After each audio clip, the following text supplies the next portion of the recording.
Okay आज मैं आपको इनफाइनाइट सीरीज का लेक्चर 2 लेके आया हूँ। जैसा कि हम पिछले क्लास में आपको इनफाइनाइट सीरीज का डेफिनेशन बताए थे, तो एक बार यहाँ पे इसका शॉर्ट देख लेते हैं कि इनफाइनाइट सीरीज में आपको समेसन n बराबर 1 से लेकर इन्फिनिटी तक और समेसन n से डिनोट किया जाता है, जहाँ पे n बराबर 1 से लेकर इन्फिनिटी तक summation an is equal to a1 plus a2 plus a3 dot dot dot an तक। ये आपका n तक नहीं, ये इनफाइनाइट टर्म तक आपका चलते चल जाएगा।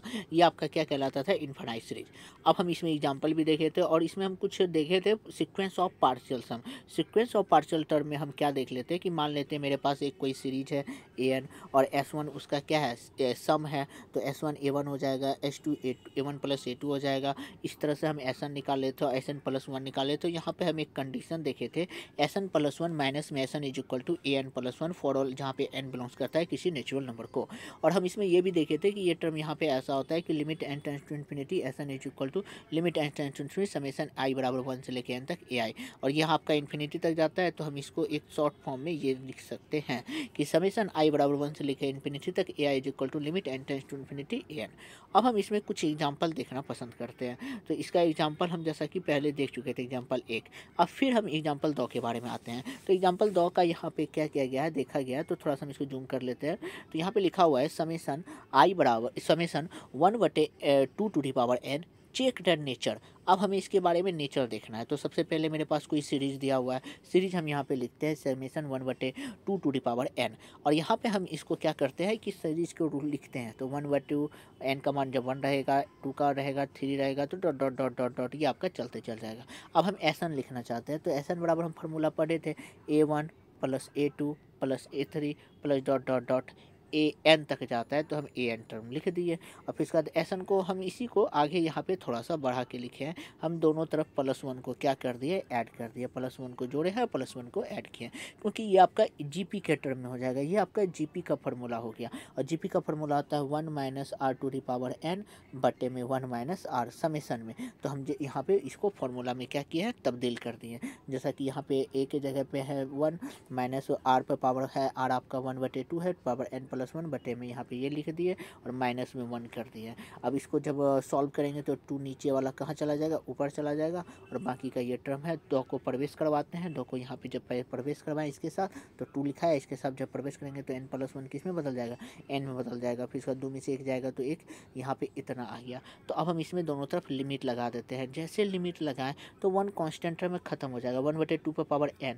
तो यहाँ पे आपका किसको बदल रिप्रेजेंट कर देगा, इन्फिनिटी को बता देगा। और जैसे इन्फिनिटी बता दिया, तो इसका ये मतलब है कि सीक्वेंस जो है limit n tends to infinity S n हो गया इज इक्वल टू 1 हो गया। तो हम जानते हैं limit n tends to infinity convergent में, जैसा कि सीक्वेंस में हम पढ़े थे कि अगर वो l होता है और l कोई आपका टर्म देना पसंद करता है, तो वो आपका क्या हो जाता है, कन्वर्जेंट हो जाता है। तो इसका ये मतलब है कि सीक्वेंस an मेरा कन्वर्जेंट हो गया। तो फिर इसको हम और बड़ा करके थोड़ा सा यहाँ पे लिख सकते हैं कि limit n tends to infinity S N is equal to 1।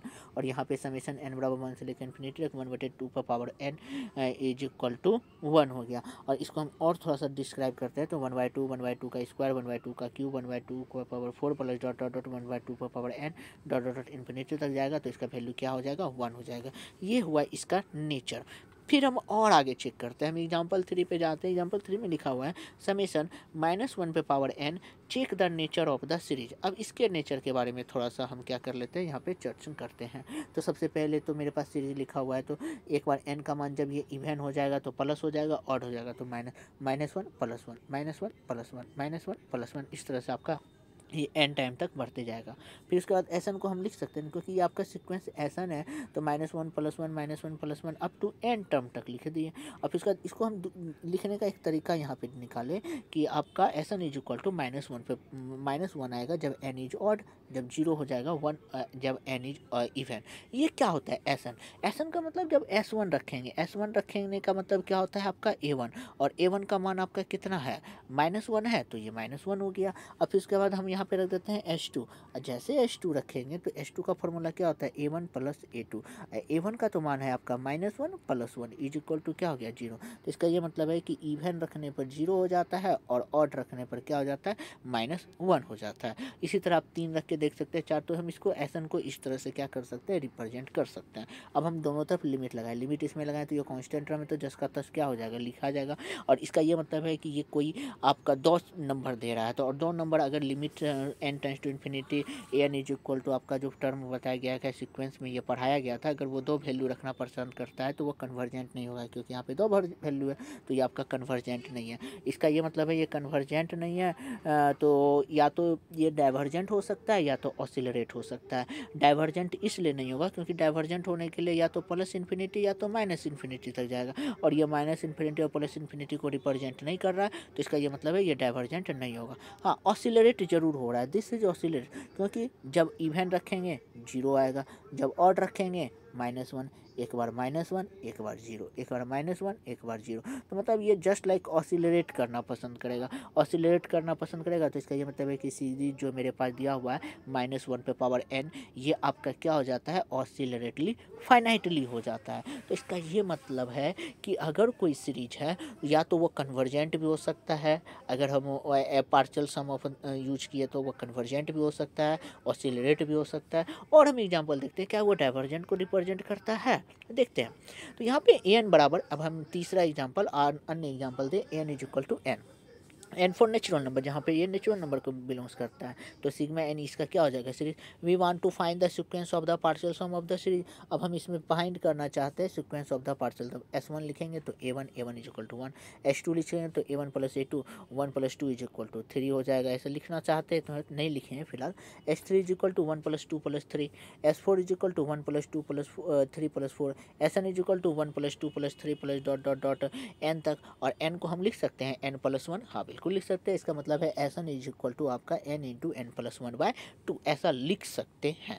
तो ठीक है, देन ये आपका सीक्वेंस है जो कि पार्शियल सम है, क्योंकि हम जानते हैं कि SN जो होता है वो आपका पार्शियल सम, हम पार्शियल सम में पढ़े थे कि SN बराबर आपका क्या टर्म होता है, S1 plus S2 plus S3 dot dot dot, और उसको दूसरा तरीके से SN को हम लिख सकते हैं A1 plus A2 plus A3। तो यहाँ पे यही चीज़ को क्या किया है, रिप्रेजेंट करके हम यहाँ पे फॉर्मूला निकाले हैं। तो ये आपका SN पार्शियल सम है सिग्मा AN का।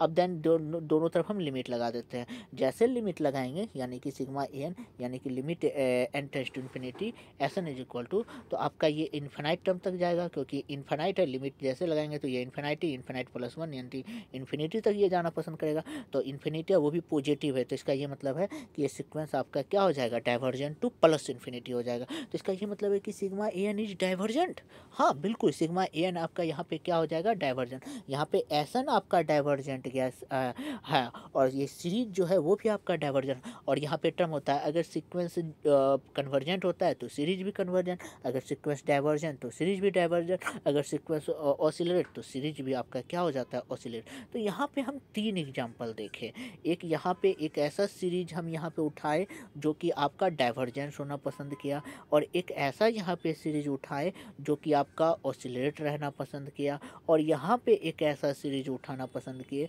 जो कि कन्वर्जेंट हुआ। तो इसका ये मतलब है कि सीरीज तीनों नेचर को रखना पसंद करता है, कन्वर्जेंट को रखना पसंद करता है, डाइवर्जेंट को रखना पसंद करता है, और ऑसिलेट्स को भी रखना पसंद करता है। और फिर उसके बाद इसमें भी आपका ऑसिलेट टू फाइनाइट और इन्फिनाइट भी हो सकता है, डाइवर्जेंट में आपका divergent to plus infinity, divergent to minus infinity. अगर हमको डाइवर्जेंट टू माइनस इन्फिनिटी करना होगा ना तो AN बराबर कर लेंगे -n, तो ये आपका माइनस की ओर चल जाएगा, तो ये आपका माइनस इन्फिनिटी हो जाएगा।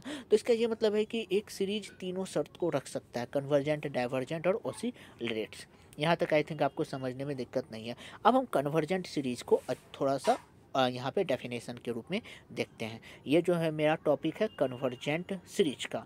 अब यहाँ पे कन्वर्जेंट सीरीज का क्या डेफिनेशन है, लेट सिग्मा AN बी कोई सीरीज है और SN कोई सीक्वेंस ऑफ द पार्शियल सम है इस सीरीज सिग्मा AN का, देन वी से डैट, तब हमको देखना पड़ेगा कि सिग्मा AN इज कन्वर्जेंट होता है if the sequence SN is convergent. अगर सीक्वेंस SN कन्वर्जेंट हुआ तो AN भी कन्वर्जेंट होगा, जैसा कि अभी ऊपर वाले हम एग्जांपल में देखे थे कि अगर SN कन्वर्जेंट होता है, कन्वर्जेंट को हम CGT से डिनोट करते हैं, तो उसका सिग्मा AN भी क्या हो जाएगा, आपका कन्वर्जेंट हो जाएगा। तो इसका ये मतलब है कि हमको SN कन्वर्जेंट हो जाएगा तो सिग्मा AN भी कन्वर्जेंट हो जाएगा। देखिए जैसा कि यहाँ पे डेफिनेशन में हम क्या करते हैं देखते हैं, डेफिनेशन में क्या लिखा हुआ है, लेट सिग्मा ए एन कोई सीरीज है और एस एन कोई sequence of the partial sum of the series sigma A N है, देन वी से डैट हम कहते हैं sigma A N is convergent series if the sequence S N is convergent. यदि sequence S N convergent है तो sigma A N convergent होगा। तो इसका ये मतलब है कि सीक्वेंस एस एन को कन्वर्जेंट होना पड़ेगा,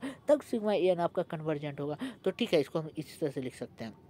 तो इसका ये मतलब है कि sequence S N is convergent, और कन्वर्जेंट होने का शर्त होता है limit N tends to infinity S N is equal to L. और वो भी हम मान लेते हैं कि किस पॉइंट पे कन्वर्जेंट है, एल पे। अगर वो एल पे कन्वर्जेंट है तो कन्वर्जेंट होने का हम शर्त सीक्वेंस में पढ़ रखे हैं कि limit N tends to infinity और S N is equal to अगर एल के बराबर है तो सीक्वेंस एस एन आपका क्या हो जाएगा, कन्वर्जेंट हो जाएगा। जहाँ पे sequence S N is equal to A one plus A two plus A three dot dot dot A N है। तो इसका ये मतलब है कि अब हम इसको थोड़ा सा मॉडिफाइडिंग करके लिख सकते हैं। S N is equal to N बराबर 1 से लेके एन तक ए आई लिख सकते हैं। फिर उसका दोनों तरफ लिमिट लगाए तो ये लिखा हुआ है, लिमिट इधर भी लगा दिया गया क्योंकि इस दोनों तरफ इसमें लगाया गया तो लिमिट दोनों तरफ इसमें लगेगा। और हम ये वाला फॉर्मूला अभी हम जस्ट ऊपर में देख के आए कि सिग्मा एस एन यहाँ पे क्या है, कन्वर्जेंट है। तो इसका मतलब इसका वैल्यू क्या हो जाएगा, एल हो जाएगा। और यहाँ पे ये आई एन तक था, अब हमको इन्फिनिटी तक पहुँचाना पड़ेगा क्योंकि ये इन्फिनिटी है। तो इसका ये मतलब है कि एन बराबर 1 से लेकर इन्फिनिटी तक अगर ए एन एल के बराबर है तो इसका मतलब सीरीज ए एन भी कन्वर्जेंट है।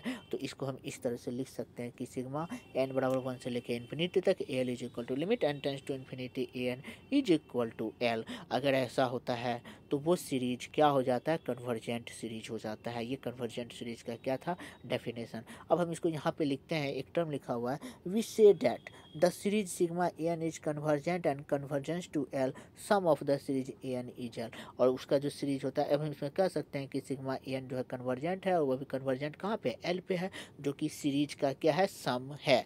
ये सीरीज का क्या है, सम है, कि ये दिखा हुआ है। ठीक है, तो ये था आपका कन्वर्जेंट। और अगर हम एग्जांपल देखना चाहेंगे तो इसका एग्जांपल के लिए सबसे अच्छा एग्जांपल ये वाला आप देख सकते हैं, एग्जांपल नंबर 2।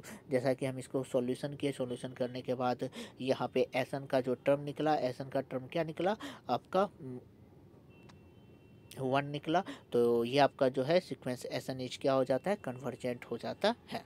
तो ये था आपका टर्म। तो इसको हम देख सकते हैं कि सीक्वेंस अगर एस एन कन्वर्जेंट होता है तो आपका सीरीज भी क्या हो जाता है, कन्वर्जेंट होता है। तो यहाँ पे आज का जो टॉपिक है आपको वो कन्वर्जेंट के बारे में बताया गया है। तो यहाँ पे जैसा कि आपको वीडियो अगर पसंद आए तो प्लीज़ लाइक शेयर और सब्सक्राइब कर लीजिए। और हाँ, अगर आपको किसी भी तरह का क्वेश्चन पूछना है तो आप मुझे कमेंट बॉक्स में कमेंट कर सकते हैं। Thank you.